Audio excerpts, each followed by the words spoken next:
আইলা ওকে। মানে আমি শুধু ভাবছি যে যদি আমি রাইডে থাকতাম তাহলে যদি আমার সাথে এই ক্যাচটা বা এই পেনটা যদি আমার আসতো তাহলে আমার কি হতো। যদিও এখনও অবধি আমি যে কটা রাইড করেছি সব কটা রাইডেই কিন্তু আমি খুব ভালোভাবে রাইড করে এসেছি, কোনো রকম পেন বা কোনো রকম মাসেল স্ট্রেন এই ধরনের কোনো ঘটনা কিন্তু আমার সাথে ঘটেনি। তো ইয়েস, দেখা যাক। রিল্যাক্স তো করছি, মাসেলটাকে রিল্যাক্স করাচ্ছি এবং তার সাথে সাথে খানিকটা মেন্টালি প্রিপেয়ার্ড হচ্ছি।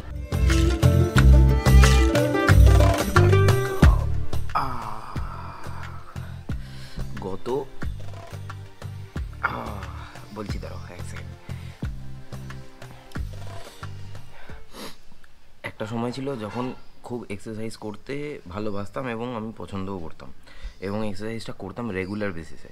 তারপরে একটা টাইম পিরিয়ড চলে আসে যেখানে আমি এক্সারসাইজ করা ছেড়ে দিই, একদম লিটারালি ডিটাচ এক্সারসাইজ থেকে। তো বডি ওই রকমভাবে আমার মানে তৈরি হয়ে রয়েছে। এবারে তারপরে অল অফ আ সাডেন আমার একবার মাথায় ভূত চড়ে, মানে সেটা গত বছর থেকেই, যে না আমাকে এক্সারসাইজে আবার ফিরে আসতে হবে। তো একেবারে তো ফিরে আসাটা সম্ভব নয়, তো স্টেপ বাই স্টেপ আমি ধীরে ধীরে এক্সারসাইজ করা শুরু করে দিই। মানে সেটা গত বছর থেকেই শুরু করেছি এবং শুরু করেছি হচ্ছে মোটামুটি ধরে নাও নভেম্বর এন্ড ডিসেম্বর ওই রকম ওই সময় থেকে। কিন্তু রেগুলার বেসিসে আমি করতাম না, কারণ আমি জানতাম আমার মাসেল, আমার বডি প্রিপেয়ার নয় ওই রকম এক্সারসাইজটা করার জন্য। ধীরে ধীরে স্টেপ বাই স্টেপ, মানে সপ্তাহে 2 দিন কি সপ্তাহে কোনো কোনো সময় 3 দিন আমি এক্সারসাইজ করতাম, বাকি রেস্ট ডে কোনো ইয়ে করতাম না, প্রেশার দিতাম না বডিকে। যার জন্য ধীরে ধীরে আমার বডি নিচ্ছিল এক্সারসাইজ, কারণ এক্সারসাইজ করার জন্য তো আমার একটা সেই রকম এনার্জি, ক্যালোরি বার্ন এবং সেই ধরনের বডিকে, ব্রেনকে, মাসেলকে, মাইন্ড মাসেলকে কানেক্ট করতে হবে। তো সেই মাইন্ড মাসেল কানেক্ট করাটা ভীষণ পরিমাণে জরুরি। এই কথাগুলো কেন বলছি তোমাদেরকে। Welcome back to my channel everyone, I hope you guys are doing stupendo fantabulously fantastical. গতকালকে বিকেলবেলা আমি যখন এক্সারসাইজ করছি ঘরে, অল অফ আ সাডেন আমার এই ঘাড়ের এইখানে, কাঁধের এইখান থেকে এই পোর্শানে এই মাসেলটা না একটা টান ধরে, একটা খিঁচ ধরে, আর আমার এই হাতটা লক হয়ে যায়। মানে এই এর বেশি আর উঠছে না। মানে আমি যদি ডান হাত আমার এটা উঠছে, কিন্তু আমার বাঁ হাতটা এর বেশি এই জায়গাটা লাগছে, হালকা লাগছে, খুব বেশি লাগছে না, হালকা লাগছে। তো এটা নিয়ে আমি একটুখানি এখন ওয়ারিড, তার কারণ সামনে একটা জায়গায় যাওয়ার ছিল, তো সেটা নিয়ে একটুখানি আমি ওয়ারিড যে এটা মাসেলটাকে ছাড়িয়ে দিলেই মাসেলটা পুল হয়েছে, আর না হলে একটু ক্র্যাম্প টাইপের হয়েছে, এটাকে ছাড়িয়ে দিলেই হয়তো ঠিক হয়ে যাবে। যার জন্য আজকে আর সেরকমভাবে বাইরেও কোথাও বেরোনো যাবে না, নো স্ট্রেস, কোনো রকমভাবে বডিকে জার্ক করানো যাবে না। এটাই হচ্ছে সিস্টেম। ধীরে ধীরে স্টেপ বাই স্টেপ যে কোনো জিনিস করতে থাকো। অনেক দিন বাদে শুরু করেছি, আবার অনেক দিন বাদে একটা বড় ঝটকা খেলাম। স্নানটা করলাম হচ্ছে গরম জল দিয়ে, মানে ঈষৎ উষ্ণ গরম জলে এই পোর্শনটাতে ঢালার পর এত আরাম লাগছে না, কিছু বলার নেই। এবারে ছাদে এসেছি একটা জিনিস নিতে, এখানে আমি রেখে গেছিলাম কড়াইশুঁটি দিয়ে হচ্ছে ম্যাগি। আর হঠাৎ করে আমি এক্ষুনি হাঁচলাম আর হাঁচি দিলাম, নাক দিয়ে কাঁচা জল বেরোচ্ছে।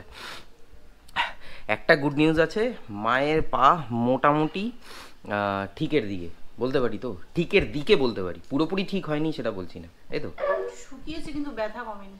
আচ্ছা, শুকিয়েছে কিন্তু ব্যথাটা কমেনি, মানে মোটামুটি ঠিকের দিকে। আর একটু মানে আরও 1-1.5 সপ্তাহের মধ্যে মোটামুটি আশা করছি ঠিক হয়ে যাবে। সময় লাগছে, তার কারণ মা হচ্ছে ডায়াবেটিকের পেশেন্ট।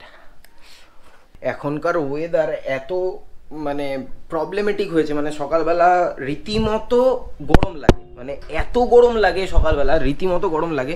আর বিকেলবেলাটা মানে যত রাত বেরোবে তত ঠান্ডা লাগবে। এক সেকেন্ড, এই ধূপকাঠিটা একটুখানি, হ্যাঁ, কারণ এই ভেতরে থাকলে না প্রচণ্ড গ্যাস হয়ে যায়।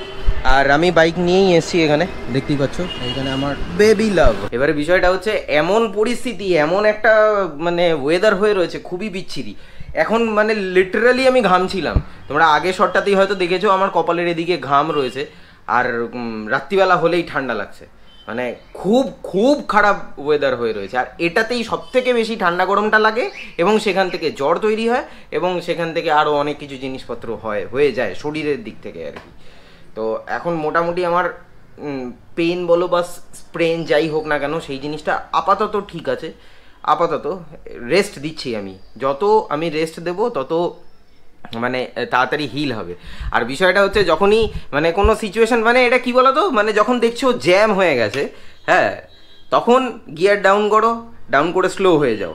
লাইফের ক্ষেত্রেও তাই, স্লো হয়ে যাও। আর যখন ফাঁকা স্ট্রেচ পাবে দেখো, পিক আপ নাও, সোজা ভু করে বেরিয়ে চলে যাও। এটাই হচ্ছে লাইফের নিয়ম। যেরকম আমরা রাইড করি, রাইডে এরকম নিয়ম থাকে, নিয়ম বলবো না, মানে পরিস্থিতি অনুযায়ী চলা।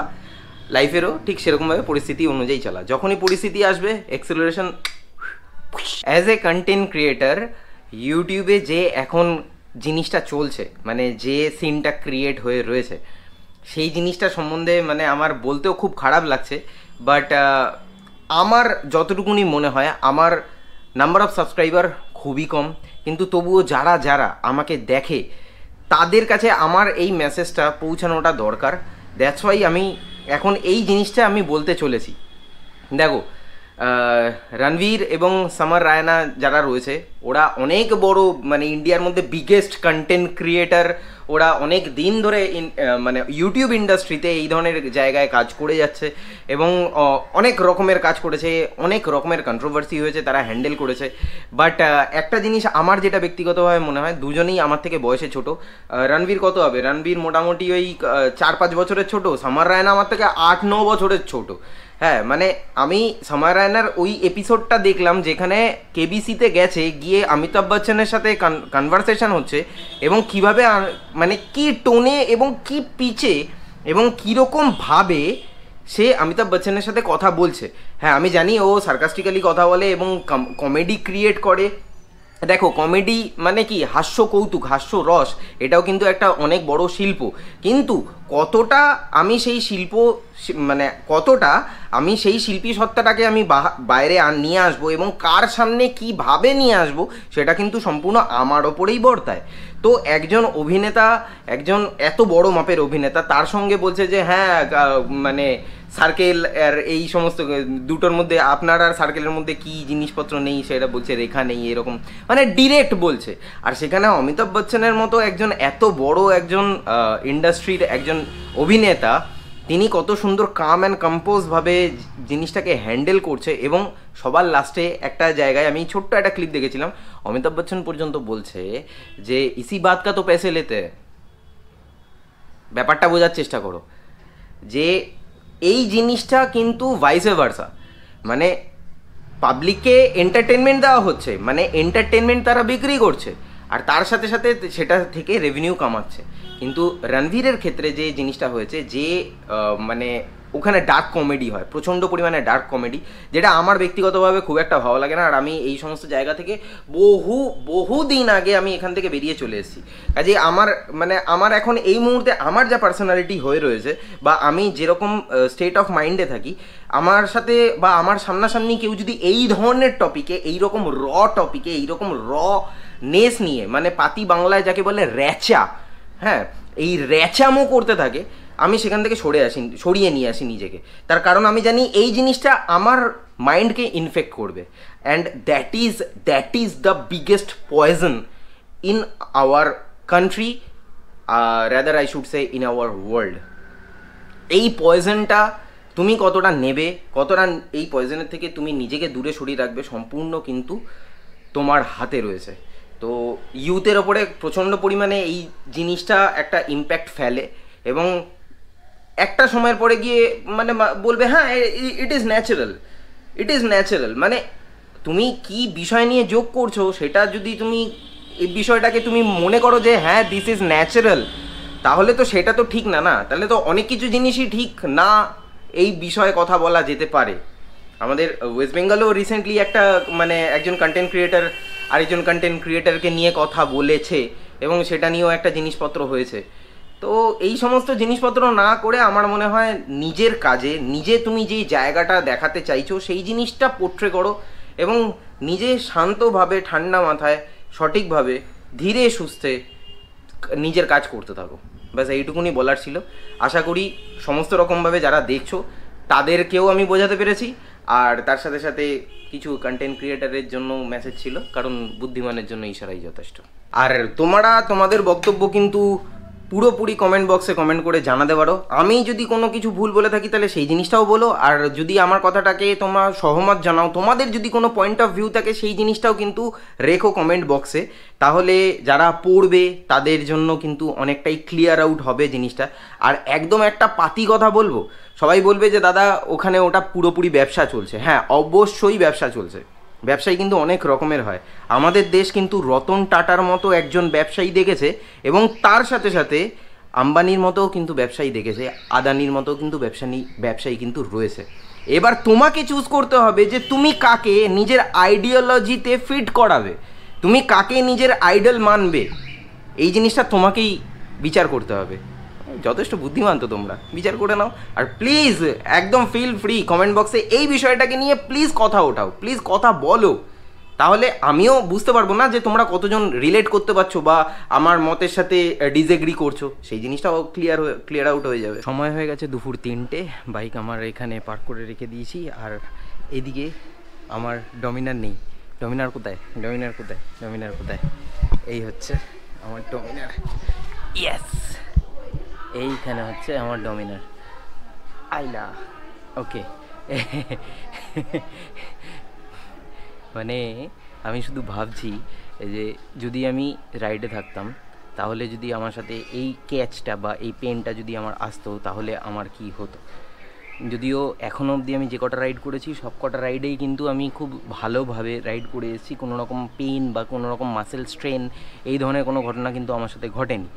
তো ইয়েস, দেখা যাক। রিল্যাক্স তো করছি, মাসেলটাকে রিল্যাক্স করাচ্ছি এবং তার সাথে সাথে খানিকটা মেন্টালি প্রিপেয়ার্ড হচ্ছি, খানিকটা। জানি না কী হবে। চলো ঘরে যাই, ঘরে গিয়ে এবার খাওয়া দাওয়া করি। এত সুন্দর সাজিয়েছে ফুল দিয়ে গোপাল।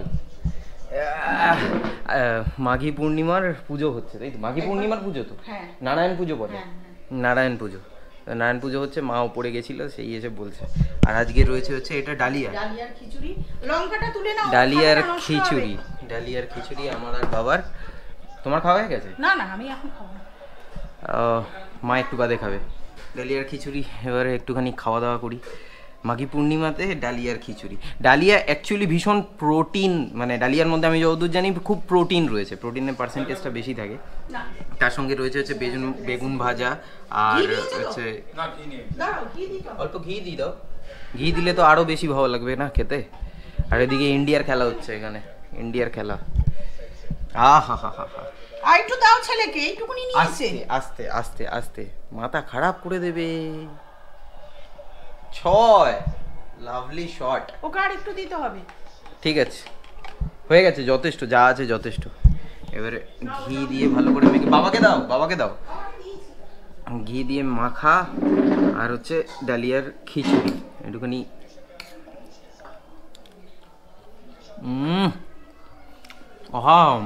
আর ওই জানলাটা একটু খুলে দিই, এবারে পর্দাটাও সরিয়ে দিই, তাহলে পুরো একদম সুন্দর আলো আসবে। ইয়েস, ঘরটার মধ্যে খুব সুন্দর আলো আসবে।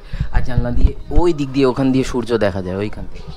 তো এনিওয়েজ, আজকের এই ব্লগটা এর থেকে বেশি আর লেন্দি করছি না, তেমন কিছু আর বলার নেই। আর আমাকে একটুখানি বাঁ দিকের এই শোল্ডারটাকে একটুখানি রেস্টও দিতে হবে। ওকে, উইথ দ্যাট সেড আজকের ব্লগটা আমি তাহলে এখানেই শেষ করছি। দেখা হচ্ছে আবার পরবর্তী ব্লগে। Till then bye bye, take care, stay tuned and keep supporting B Bong. পাশে থেকো, সাথে থেকো, ব্লগে থেকো।